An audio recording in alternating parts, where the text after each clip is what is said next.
Pia kuna maneno Ng'eno alifuatilia kwa makini sana, maneno ya Mau alifuatilia kwa makini sana. Mimi wakati nilikuwa Narok hapa nilisema wakati nitapata nafasi ya kuwa kiongozi wa taifa hii, wale watu walikuwa wanaishi kwa mahema pale Mau tutawashughulikia na tutawahakikisha kwamba tumewapanga. 2023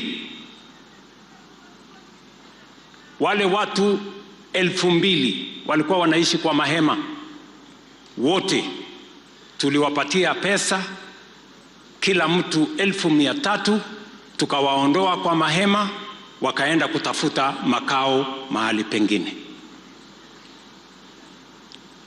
Mimi najua baadaye hawa viongozi wa Narok, Governor Ntutu, CS Soipan, Ng'eno, wakarudi kwangu wakaniambia hata ingawaje wale walikuwa wanaishi kwa mahema tumewashughulikia, kuna wengine pia ambao hawakukuwa kwa mahema lakini pia walikuwa wamefurushwa.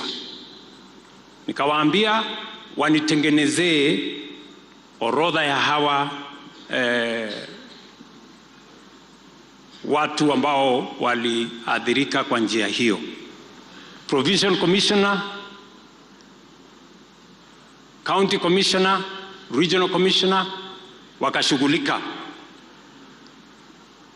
Kabla ya mwisho wa mwaka uliopita nikapatiwa list ya watu 12,000 ambao wanahitaji kushughulikiwa tena. Mimi nataka niwaambie watu wa hapa Narok, hawa watu 12,000 tutaweka pesa yao kwa budget hii. Mwezi wa 7, 8 tutakuja tuwashughulikie, kila mtu aende atafute mahali pa kuishi. Vile vile muliniuliza maneno ya shamba ya Cheluget. Kimamwa kunode mbare na Cheluget nyunda kyu karibu shamba ekari 5,000. Vile vile tumeongea na familia ya Cheluget, tumekubaliana na wao, sisi kama serikali tutawalipa, ndio wale wote ambao wameishi kwa hiyo shamba ikuwe ni kwao, waweze kuendelea kuishi hapo.